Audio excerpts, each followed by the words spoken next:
Hello and welcome back to Necromunda Hired Gun. I'm Shadow Coast and welcome to the channel. In this video, we're going to outline how looting works post-mission. This works the same way if you're in a campaign mission or a side mission you take on. So when you're done with your mission, if you fail or succeed, in this case I failed so I can demonstrate what that looks like, you come to a screen like this, which can be a little bit confusing.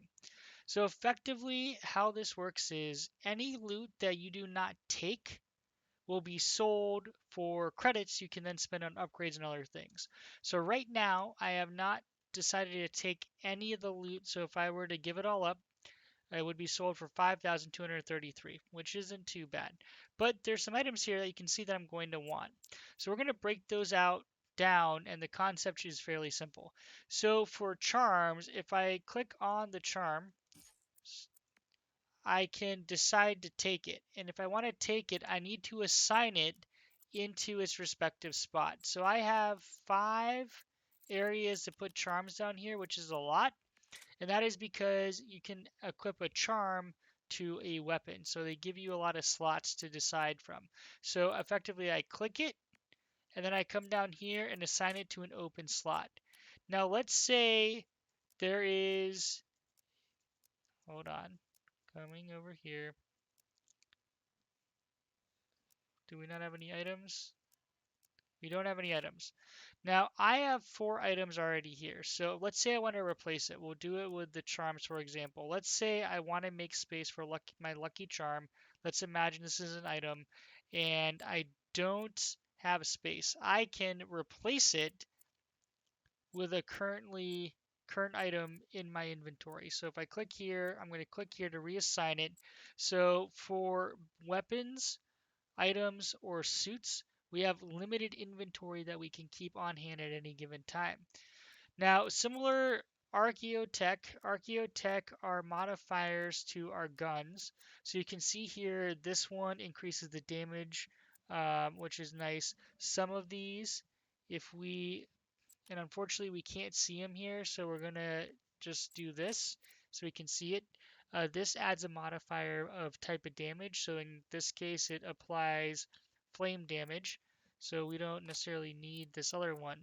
Now I am going to upgrade this because this is a crappier one. This is +4 and these are +4, so I'm pretty sure that those are +4 damage or 0 to 4 plus damage. So that's effectively how it works.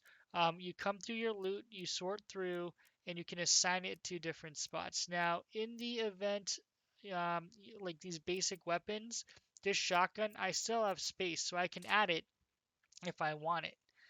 So that'll be important to look at. When you look at these things, it is kind of difficult to compare, unfortunately, when you're looting. So what I like to do is grab weapons and then compare them at the shop later on, because then I can see which one I want to equip. So that is how looting works in this game. I'm going to proceed and sell that other stuff. The balance went down because I ended up taking all the good stuff, equipping it. So that is very critical. If you see a weapon that drops that you like, you will get epics and others that are enhanced. You're going to want to take them. Now, after looting, I recommend going to the artifice or the weapon shop, the weapon seller, so you can see the different groups and stats. It's easier to look at it here. So if I come over to left shift, because I'm playing on computer, I can sell this stuff. I can kind of see the 2 different pieces. So for example here, this Iron Rain +2, which is an epic, you can see in general it's better, right? So bullets per minute is faster, right? Damage is higher. So this is overall a lot better. So I can actually just end up selling this one because I don't need it. There's no improvement here.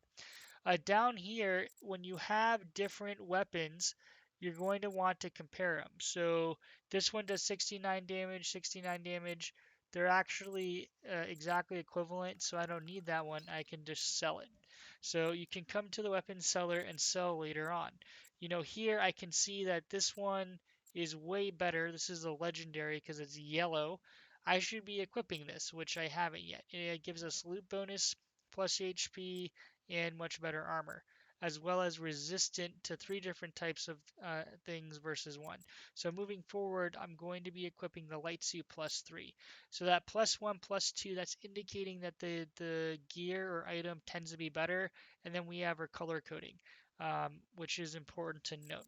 So hopefully you found this video helpful.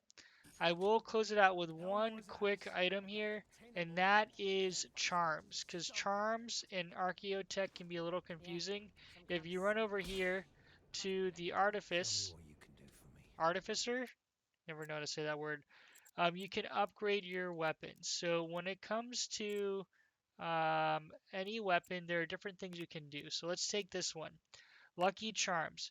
We can equip lucky charms that add modifiers. So in this case, lucky charms tend to impact the extra credits you can get when killing an enemy. This is critical. You want to make sure every weapon you have has a lucky charm attached, and you want it to be the best possible lucky charm. So I tend to like to use my, where is it? Uh, my pistol here, my ranged pistol, because it does a lot of damage. You can see here the Archaeotech I have attached to it does 5 blaze damage +2. So this is my kind of main range weapon. Lucky Charm, I want 5% or the highest potential percent on there because I use this weapon a lot. So that's just something you want to keep in mind. So I'll post a video on customizing your weapons, explaining all that in another one. I am actively trying to grow my YouTube channel, so if you do go on to enjoy this content, please consider subscribing and dropping this video a thumbs up. Thanks so much for watching and hope to see you in future Necromunda hired gun videos. Shadow Coast out.